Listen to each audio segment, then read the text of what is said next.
Hakim Pengadilan Negeri Medan vonis bebas terdakwa kasus pembunuhan. Rumah bandar narkoba di Kota Tebing Tinggi digerebek polisi. Pemerintah Kabupaten Labuhan Batu gelar Musrembang RKPD tahun anggaran 2022. Selamat malam pemirsa, selain cuplikan berita tadi, kami juga akan menghadirkan informasi menarik lainnya. Bersama saya Ari Mustika, pemirsa, inilah Sumut Hari ini malam selengkapnya.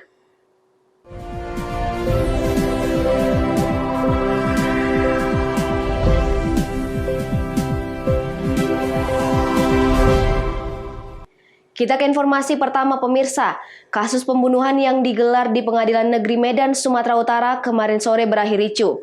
Kericuhan terjadi bermula saat majelis hakim memvonis bebas kedua terdakwa kasus pembunuhan salah satu anggota organisasi kepemudaan.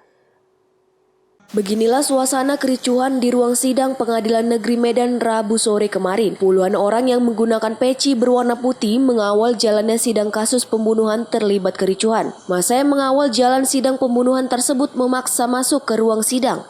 Usai hakim membacakan putusan bebas kepada dua terdakwa Sunardi dan Syafwan Nabibi, pelaku pembunuhan anggota Ormas Pemuda Pancasila pada 8 Maret 2019 lalu. Mendengarkan vonis bebas yang dibacakan majelis hakim, puluhan orang yang mengawal jalan sidang yang berada di luar ruangan sidang langsung menerobos masuk dan sambil berteriak tidak menerima tentang putusan bebas yang dibacakan hakim kepada terdakwa. Pihak kepolisian yang saat itu di lokasi meminta massa untuk meninggalkan ruangan Pengadilan Negeri Medan. Massa yang sudah geram mencoba sweeping dan mencari hakim yang memimpin persidangan. Sebelumnya jaksa penuntut umum menuntut 6 tahun penjara terhadap terdakwa Sunardi dan Syafwan Nabibi pada 17 Maret 2020 lalu di Pengadilan Negeri Medan. Sebelumnya korban terlibat keributan dengan terdakwa diduga karena permasalahan pencabutan atribut ormas pada September 2019 lalu yang mengakibatkan korban meninggal dunia. Hakim tersebut, Yang jelas saya kecewa. Saya kecewa atas keputusan ketiga hakim tersebut. Karena jaksa menuntut 6 tahun, kenapa putusan bebas? Ya jelas nggak terima. Wahyu Pratama melaporkan untuk Evarina TV. Sementara itu pemirsa, sebanyak 10 orang tahanan di Lembaga Pemasyarakatan kelas 2 Labuhan Ruku, Batubara, Sumatera Utara dinyatakan terkonfirmasi positif COVID-19. 10 tahanan yang terkonfirmasi positif COVID-19 saat ini masih menjalani isolasi di ruangan khusus yang berada di dalam Lembaga Pemasyarakatan Labuhan Ruku. Kepala Lembaga Pemasyarakatan Labuhan Ruku, Yan Rusmanto, mengatakan kasus COVID-19 di dalam Lembaga Pemasyarakatan bermula saat 1 dari 12 tahanan yang baru dipindahkan dari Polres Batubara yang menderita sakit. Setelah dilakukan pemeriksaan di rumah sakit, tahanan tersebut kemudian dinyatakan positif COVID-19. Petugas kemudian melakukan tracing terhadap 11 tahanan lainnya yang berada dalam satu ruangan dan hasilnya 9 orang juga dinyatakan positif COVID-19. Menurut Yan Rusmanto, 10 tahanan yang terpapar COVID-19 tersebut terpaksa dirawat di ruang khusus di dalam lapas karena belum ada ruang isolasi COVID-19 bagi tahanan maupun narapidana yang disediakan pemerintah Kabupaten Batubara. Bukan narapidana ya, jadi yang terpapar itu statusnya masih tahanan. Kebetulan mereka tahanan dari Polres Batubara yang statusnya saat ini sudah menjadi tahanan hakim tingkat 3. Yang mengantar ke sini waktu itu adalah dari Kejaksaan Negeri Batubara. ada berapa jumlahnya Pak? Jumlahnya ada 10, yang 3 keterangan menyusul karena belum keluar surat keterangan yang 3 orang itu.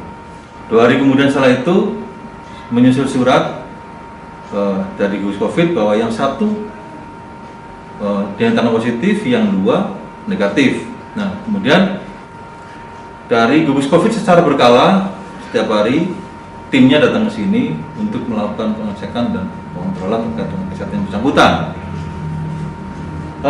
Terkait dengan kesehatan, sampai sekarang 10 orang tersebut itu masih dalam kondisi yang sehat dan bugar. Bahwa langkah-langkah untuk meminimalisir atau mencegah penyebaran COVID-19 di lapas sudah dilakukan beberapa tahun. Taufik melaporkan untuk Evarina TV.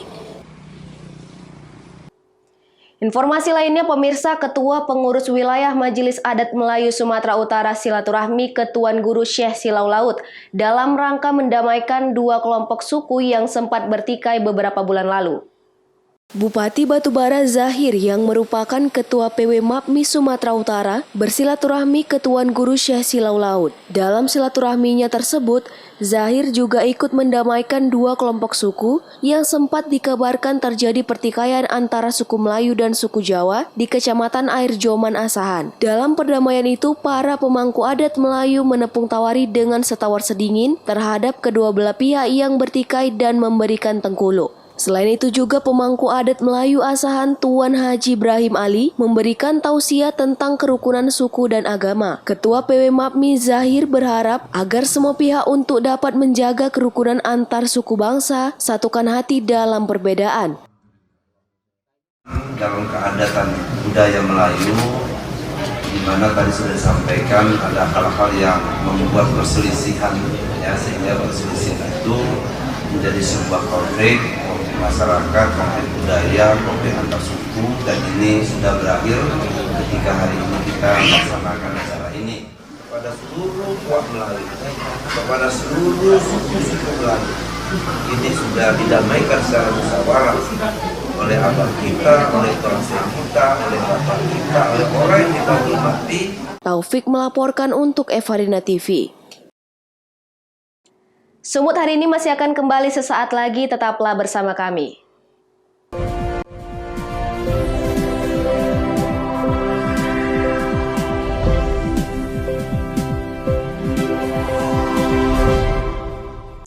Terima kasih masih bersama kami. Pemirsa, Polres Tebing Tinggi melakukan penggerebekan di rumah seorang bandar narkoba di Jalan Badak, Kelurahan Bandar Utama, Kecamatan Tebing Tinggi Kota Tebing Tinggi. Beginilah aksi petugas Sat Narkoba Polres Tebing Tinggi saat melakukan pemeriksaan di rumah bandar narkoba. Polisi memeriksa semua ruangan dan mengacak-ngacak setiap properti rumah untuk mencari barang bukti yang disembunyikan tersangka. Awalnya petugas hampir tak berhasil untuk menemukan barang bukti.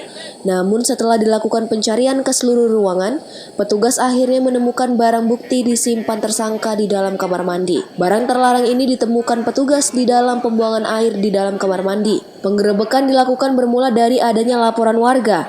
Saat ini diketahui kawasan Jalan Abadak Lingkungan 1, Kelurahan Bandar Utama sudah dalam pantauan petugas. Kita dapat informasi bahwasannya ada pelaku narkotika di daerah Kampung Semut. Kemudian dari laporan tersebut terus kita bergerak dan kita dapatkan memang ada pelaku dan kita bawa ke komando. Di Kampung Semut ini kan sudah sering dilakukan penggerebekan. Kenapa sering dilakukan di lokasi? Baik, karena Kampung Semut ini sudah kita jadikan menjadi kampung narkoba. Di sini kita selalu melakukan penangkapan di Kampung Semut tersebut, dan alhamdulillah sampai sekarang sudah banyak berkurang. Jadi ini sudah kita targetkan supaya bersih daripada narkoba. Yang kita temukan ada barang bukti 4 paket sabu-sabu. Guna pengusutan lebih lanjut, barang bukti berupa puluhan plastik kecil berisi sabu, serta 2 tersangka telah diamankan di Mapolres Tebing Tinggi. Alex Garingging melaporkan untuk Evarina TV. Pemirsa, Universitas Sumatera Utara melakukan eksekusi paksa pengosongan rumah dinas yang dihuni keluarga salah satu pendiri Fakultas Ekonomi USU, Profesor TMH Tobing, di Jalan Universitas pada Rabu siang kemarin. Eksekusi mendapat protes dari penghuni dan penasihat hukumnya karena sengketa rumah dinas ini masih dalam proses hukum banding di Pengadilan Tinggi Medan. Puluhan petugas Biro Aset dan Usaha Universitas Sumatera Utara melakukan eksekusi paksa pengosongan rumah dinas yang dihuni keluarga salah satu pendiri Fakultas Ekonomi USU, Profesor TMH Tobing, di Jalan Universitas Kampus Padang Bulan pada Rabu siang kemarin. Mereka mengeluarkan semua barang yang ada di dalam rumah, dari perabot rumah tangga hingga barang alat kebutuhan rumah tangga. Barang milik keluarga Profesor TMH Tobing diletakkan di pinggir jalan universitas. Selain barang, penghuni rumah juga diharuskan keluar rumah. sehingga penghuni rumah anak ke-6 TMH Tobing, Hisar Tobing yang sedang sakit pun harus ikut keluar rumah. Eksekusi pengosongan rumah dinas ini mendapat protes dan penolakan dari penghuni rumah karena rumah dinas yang mereka tempati masih menjadi objek sengketa. Kasusnya masih pada tahap banding di Pengadilan Tinggi Medan dan belum memiliki putusan hukum tetap. Penghuni rumah menilai USU tidak taat hukum dan main hakim sendiri. Kita meminta pihak USU pada poin gugatan tempo hari, kita meminta pihak USU memberikan semacam dana atau semacam tali asih kepada keturunan Profesor Tobing yang merupakan pendiri USU. Kan yang di sini ini tinggal adalah keturunannya dan ini ada salah satu anaknya yang sedang cacat begitu. Sehingga mereka kan pasti pindah kan tidak punya rumah. Nah, butuh biaya untuk mengontrak segala macam. Mohonlah jangan dieksekusi sepihak seperti mengusir yang tidak manusia begitu. Nah, karena itu kita gugat, mohon agar ada ganti rugi dari pihak USU untuk mengeluarkan mereka dari rumah ini. Nah, tapi kan tempo hari itu pihak USU tidak bersedia. Itulah poin gugatan kita. Nah, hari ini ternyata pihak USU secara sepihak mengeksekusi padahal masih ada proses perkara di Pengadilan Tinggi, sehingga seharusnya semua orang menghormati proses hukum. Jangan bertindak main hakim sendiri. Sementara itu, USU menyatakan pengosongan rumah dinas mereka lakukan setelah mendapat temuan dari Badan Pemeriksaan Keuangan dan KPK karena 28 rumah dinas telah dialihfungsikan menjadi rumah kos. Keuntungan dari usaha itu tidak pernah masuk ke kas USU sehingga dinilai sebagai perbuatan korupsi. Petugas eksekusi yang tidak tahu kasusnya masih bergulir di pengadilan mengaku hanya melaksanakan perintah rektor karena sudah ada putusan Pengadilan Negeri Medan yang menolak gugatan para penghuni rumah dinas. Kami menjalankan surat tugas dari Pak Rektor untuk mengeksekusi dan mengosongkan rumah dinas ini. Dasarnya itu awalnya pengacara sudah bermohon akan mengosongkan rumah dinas itu sampai dengan Desember 2020, minta waktu. Kita kasih waktu. Di sela-sela itu dia mengajukan gugatan ke pengadilan. Kenyataannya putusannya kalah. Tapi secara rincinya bisa koordinasi ke tim hukum kami. Pada prinsipnya kami menjalankan perintah rektor yaitu surat tugas untuk mengosongkan rumah dinas ini. Apa ini tidak melanggar hukum menurut Bapak karena prosesnya masih banding di pengadilan? Kita koordinasilah ke tim hukum itu. Kita udah izin dari tim hukum untuk mengosongkan, silakan. Jadi kita jalankanlah. Sebelumnya semalam kami udah koordinasi ke tim hukum, jalankan katanya. Tapi Bapak tahu ini kasusnya masih banding di pengadilan? Kurang tahu. Sejumlah rumah dinas USU jadi sengketa setelah penghuni rumah menggugat rektor USU karena merasa berhak untuk tinggal di rumah itu. Mereka memiliki surat dari Kementerian Pendidikan dan Kebudayaan yang mengizinkan tinggal di rumah dinas. Ketiga penggugat keluarga mantan dosen USU meminta rektor membayar kerugian material sebesar 6,7 miliar rupiah sebagai ganti rugi merenovasi rumah yang telah 50 tahun tersebut. Daniel Pekuali melaporkan untuk Evarina TV.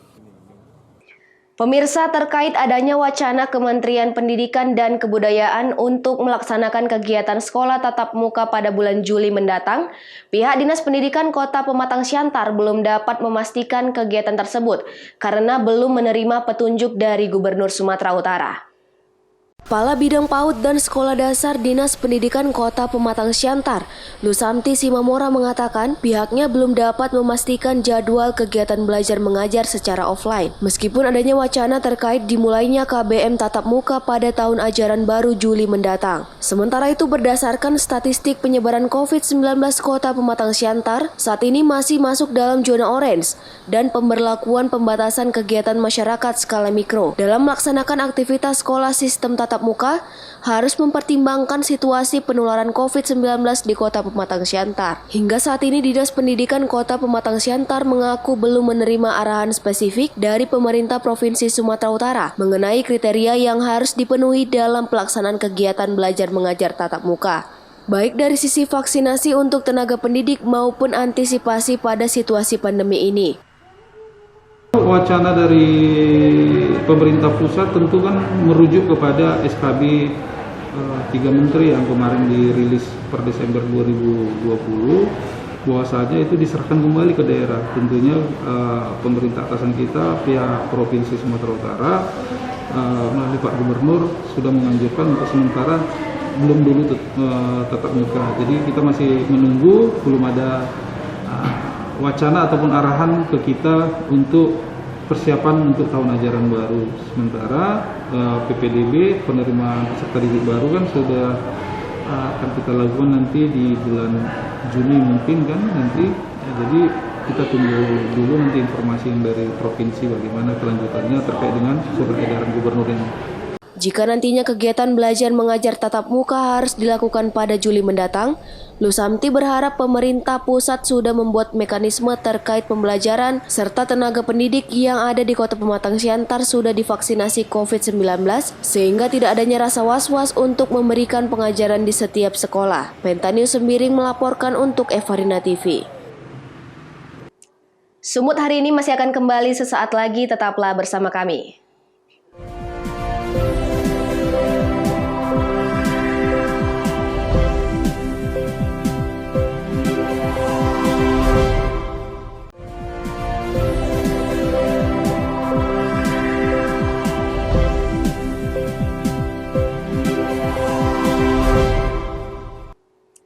Terima kasih masih bersama kami. Pemirsa, pemerintah Kabupaten Labuhan Batu menggelar musyawarah perencanaan pembangunan terkait penyusunan rencana kerja pemerintah daerah tahun anggaran 2022 bertempat di ruang data dan karya kantor Bupati Labuhan Batu, Sumatera Utara.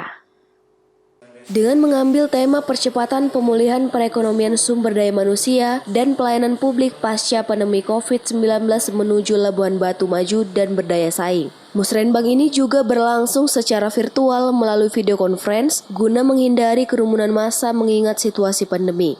Di mana Musrenbang ini bertujuan mensinergitaskan perencanaan pembangunan kabupaten dengan merujuk RPJMD Teknokratik Labuhan Batu, RPJMD Provinsi Sumatera Utara 2019-2023 dan RPJMD tahun 2019-2014 serta mendapatkan masukan guna menyempurnakan RKPD tahun 2022 yang dikelola melalui aplikasi SIP. Sekda Provinsi Sumatera Utara, Sabrina menyebutkan Musrenbang menjadi instrumen evaluasi capaian kinerja pemerintah kabupaten untuk meningkatkan rantai ekonomi, SDM, industri, pertanian, pendidikan, dan pendukung kemajuan pembangunan daerah lainnya.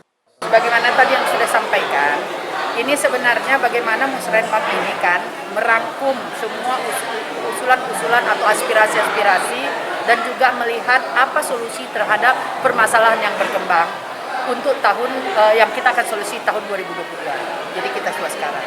Setelah itu mari juga dilihat apa yang berkembang ini dilihat juga dengan apa prioritas dari nasional, provinsi, disesuaikanlah dengan juga visi misi ataupun prioritas dari kabupaten kota. Nah itulah semua nanti dicek dengan perkembangan permasalahan yang terjadi di lapangan. Akhirnya diharapkan dengan adanya itu, maka proyek atau program dan kegiatan tahun 2022 akan dapat mensolusi permasalahan dan sinergitas dengan pemerintah atasan agar target-target yang diharapkan itu untuk sama-sama mencapai pertumbuhan ekonomi maupun kesejahteraan masyarakat dapat dilakukan bersama-sama. Sementara Yusuf Siagian selaku PLH Bupati Labuhan Batu menjelaskan, ada beberapa hal yang menjadi prioritas pemerintah kabupaten, diantaranya pemulihan ekonomi kerakyatan, peningkatan mutu pendidikan, dan pelayanan kesehatan serta pembangunan infrastruktur. Ada beberapa hal pokok yang program kita ke 2022 terkait dengan pemulihan ekonomi kita, kemudian menjaga kesehatan, kemudian memperbaiki ekonomi kerakyatan yang berbasis UKM dan peningkatan sistem pembelajaran di mana di tahun 2020 kita mengalami pembelajaran yang sifatnya daring, kemudian kita harapkan nanti bisa bertatap muka, kita tingkatkan daripada sistem pembelajaran kita. Begitu juga dengan perekonomian kita saat ini yang sedang terpuruk. Mudah-mudahan perekonomian kita di tahun 2022 mengalami peningkatan dibanding dengan tahun 2020. Sedangkan Kepala Badan Bapeda Labuhan Batu, Hobol Rangkuti mengatakan, Pihaknya mengharapkan melalui aplikasi SIP dapat menerima masukan dari seluruh elemen guna menyempurnakan RKPD tahun 2022 sehingga pencapaian maksimal dapat terwujud dengan anggaran yang tersedia nantinya. Ya baik, kita di dalam tahun 2022 ini tentunya kita harus terintegrasi dengan nasional, provinsi maupun kabupaten, sehingga kita mengadopsi ataupun menggunakan sistem yang diberikan oleh Kemendagri, bagaimana nanti masyarakat itu mengusulkan program-program di dalam aplikasi, itu ada kita menunya di aplikasi. Jadi kita sangat mengharapkan kepada masyarakat. Jadi kalau kita lihat memang ya di dalam pandemi ini kemungkinan dan tidak kemungkinan ini akan terjadi, terutama untuk rekonstruksi, relokasi anggaran, sehingga kita ini harus mengantisipasi terhadap itu. Ucok Sitorus melaporkan untuk Evarina TV. Pemirsa, di tengah pengobatan alternatif yang semakin hari semakin mematok biaya besar, terapi pasir laut menjadi satu solusi yang dipilih oleh masyarakat Sibolga dan sekitarnya. Berikut informasinya. Pasir laut memang terkenal dengan keindahannya yang mempesona. Selain itu, pasir laut juga mengandung mineral dan zat yodium yang dapat membantu pengobatan beberapa jenis penyakit serta melancarkan peredaran darah dengan cara menanam bagian tubuh di dalam pasir. Seperti yang dilakukan oleh beberapa masyarakat kota Sibolga ini, mereka sering berkunjung ke Pantai Hanggar Pelabuhan Lama untuk melakukan terapi pasir laut. Dengan mengubur tubuh yang sakit atau pegal di pasir laut, membuat tubuh menjadi lebih ringan, terutama masyarakat lanjut usia sering menghabiskan waktu di pagi hari untuk terapi pasir laut. Menurut Nurmaya, salah satu seorang pengunjung mengaku manfaatnya setelah terapi pasir badan terasa lebih ringan. Itulah katanya diisapnya lah penyakit kita ini, diisap pasir-pasir ini begini kan. Makanya dibungkus dulu gitu, mana yang sakit di punggung. Makanya punggung ini pasirnya juga gini. Jadi diisap pasir itulah katanya penyakit itu. Udah dari air tadi saya berendam-rendam begini kan, baru beginilah, mudah-mudahan lagi tuh agak ringan orang segitu. Ini, itulah kan, apalah di saat ada longgar, ayo gitu.